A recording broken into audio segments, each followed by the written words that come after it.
एक पूरा राजवाड़ा आज फिर से खबरों में है। एक चर्चा जो कुछ दिनों से सबसे ज्यादा फैल रही है। 1962 के युद्ध में दिए गए 600 किलो सोने का दान करने वाली महारानी कामसुंदरी देवी आज न्यूज की हेडलाइंस बनी हुई है। विरासत, संपत्ति और ट्रस्ट को लेकर फिर से सवाल उठने लगे हैं।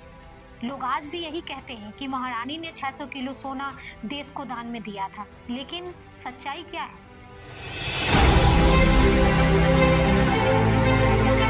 कौन थी महारानी कामसुंदरी देवी? दान किसका था? फैसला किसने लिया? और इतिहास में यह बात कैसे दर्ज है? इस पूरी कहानी को समझने के लिए हमें इतिहास में जाना होगा। हम इस वीडियो में आगे साफ साफ समझेंगे, तो अगर आपको भी जानना है तो वीडियो को पूरा देखिएगा। राज दरभंगा इसलिए चर्चा में है क्योंकि जनवरी 2026 में राज दरभंगा की अंतिम महारानी कामसुंदरी देवी का 93 वर्ष की उम्र में निधन हो गया। उनकी मृत्यु के साथ ही राज दरभंगा से जुड़ा एक पूरा युग समाप्त हो गया, क्योंकि वह उस राजघराने की आखिरी जीवित सदस्य थी जो दशकों से विरासत को संभाल रही थी। उनके निधन के बाद 3 बड़ी बातें अचानक खबरों में आ गई है। पहला, राज दरभंगा की संपत्ति और महलों का भविष्य, धार्मिक ट्रस्ट और उसकी जमीनों पर अधिकार, और 1962 के युद्ध में दिए गए 600 किलो सोने का दान को लेकर फिर से चर्चाएं शुरू हो गई हैं। खास बात यह है कि उनकी मृत्यु से कुछ ही समय पहले राज दरभंगा के धार्मिक ट्रस्ट से जुड़ा 47 साल पुराना केस कोर्ट से निपटा था, जिसके कारण विरासत का मुद्दा और संवेदनशील हो गया। राज दरभंगा को समझने के लिए सबसे पहले यह समझना जरूरी है कि राज दरभंगा कोई एक राजा नहीं था, बल्कि एक लंबा चल रहा राजवंश था। बिहार के मिथिला क्षेत्र की वह ऐतिहासिक सत्ता थी जिसकी नींव 16वीं सदी में खंडवाल ब्राह्मण वंश के महेश ठाकुर ने रखी थी। मुगल सम्राट अकबर के समय महेश ठाकुर को 1577 ईस्वी में मिथिला का शासक नियुक्त किया गया। यहीं से दरभंगा राजवंश की शुरुआत हुई। महेश ठाकुर के बाद उनके वंशजों ने लगातार शासन किया।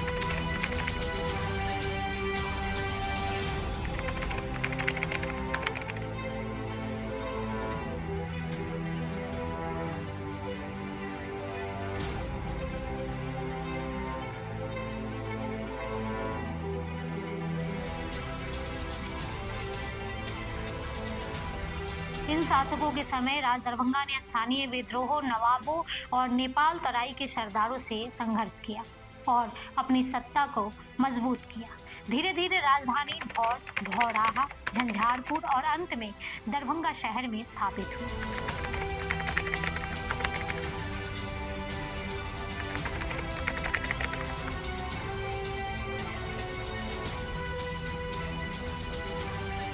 महाराजा कामेश्वर सिंह के बाद उनकी पत्नी महारानी कामसुंदरी देवी राज दरभंगा की अंतिम संरक्षक रही। 2026 में उनके निधन के साथ राज दरभंगा की जीवित वंश परंपरा समाप्त हो गई। लेकिन राज दरभंगा को देश भर में पहचान दिलाने वाले शासक 19वीं और 20वीं सदी में आए।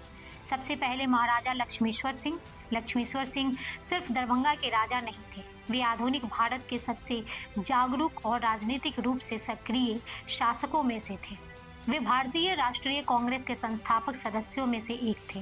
अंग्रेजों से औपचारिक संबंध होने के बावजूद वे स्वतंत्रता आंदोलन की खुलकर आर्थिक मदद करते थे।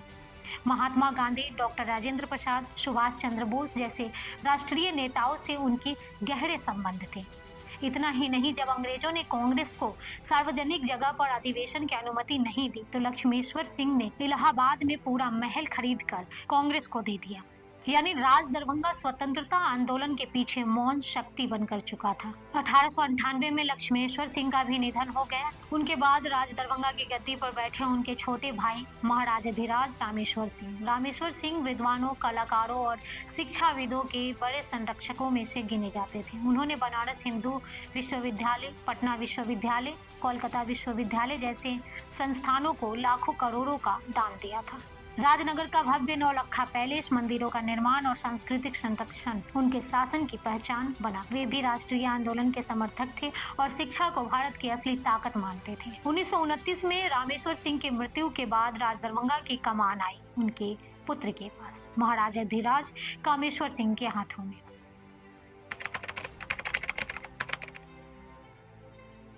कामेश्वर सिंह राज दरभंगा के अंतिम महाराज थे। उनके समय में भारत स्वतंत्र हुआ, जमींदारी प्रथा समाप्त हुई और राजशाही का युग खत्म हो गया।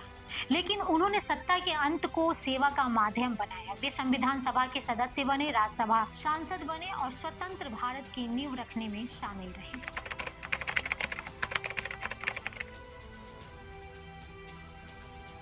राज दरभंगा की कहानी में अगर कोई एक घटना सबसे ज्यादा चर्चा में रही है तो वो है 600 किलो सोने का दान। लेकिन समय के साथ इस दान को लेकर एक भ्रम भी फैल गया।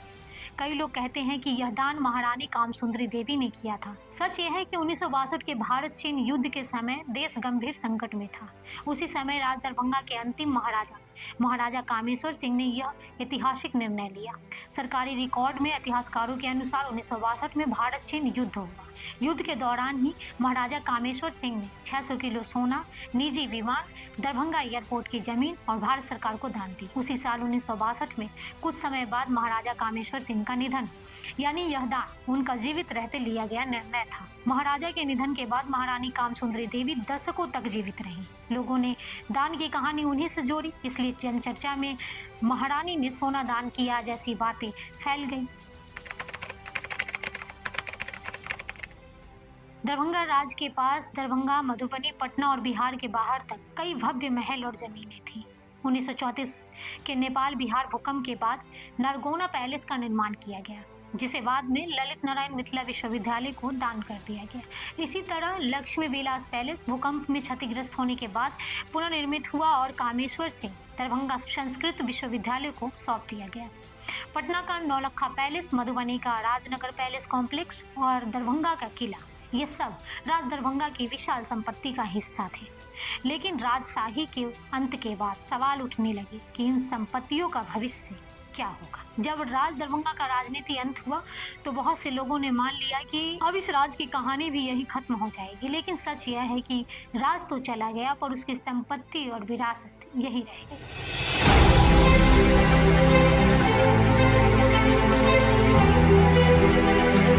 राज दरभंगा की संपत्ति सिर्फ महलों और जमीनों तक सीमित नहीं थी। इसमें मंदिर, दान में दी गई जमीनें, धार्मिक संस्थान और ट्रस्ट भी शामिल थे, जिनका उद्देश्य राजशाही नहीं, धर्म और समाज का सेवा था। इसी सोच के साथ 1949 में अंतिम महाराजा कामेश्वर सिंह ने महाराजा कामेश्वर सिंह धार्मिक ट्रस्ट की स्थापना की और इस ट्रस्ट का मकसद था दरभंगा और मिथिला क्षेत्र के मंदिरों, पूजा पाठ, पुजारियों और धार्मिक परंपराओं को सुरक्षित रखना। लेकिन समय के साथ समस्याएं शुरू हुई। 1978 में राज परिवार के ही कुछ सदस्यों ने इस ट्रस्ट को लेकर अदालत का दरवाजा खटखटाया। फिर सवाल उठे, ट्रस्ट की जमीन पर किसका अधिकार है? क्या संपत्ति बेची जा सकती है? ट्रस्टी कौन होगा? यही मामला करीब 47 वर्षों तक अदालत में चलता रहा।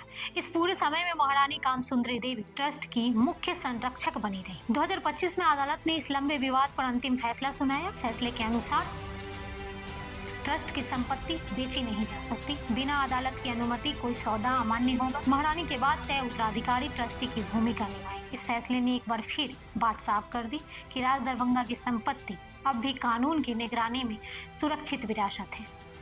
और तभी कुछ महीनों बाद महारानी का निधन हो गया, जिससे यह मामला ज्यादा संवेदनशील और चर्चित हो गया। आज अगर आप राज दरभंगा जाएं तो राज दरभंगा सिर्फ किताबों में नहीं मिलेगा, वह नामों में जिंदा है। कामेश्वर सिंह संस्कृत विश्वविद्यालय, ललित नारायण मिथिला विश्वविद्यालय, Darbhanga medical college, Naulakha palace, Rajnagar palace, Nargauna palace और दरभंगा किला, ये सिर्फ इमारतें नहीं, ये उस राज की यादें हैं जो आज भी सांस ले रही है।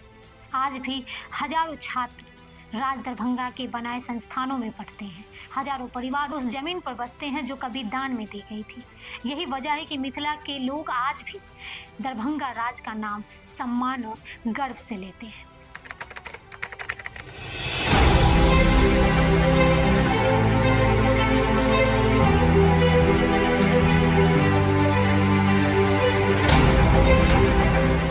राज दरभंगा सिर्फ जमीन नहीं था, राज दरभंगा का मतलब था मिथिला की संस्कृति, मैथिली भाषा, शिक्षा संस्थान और जनता की मदद।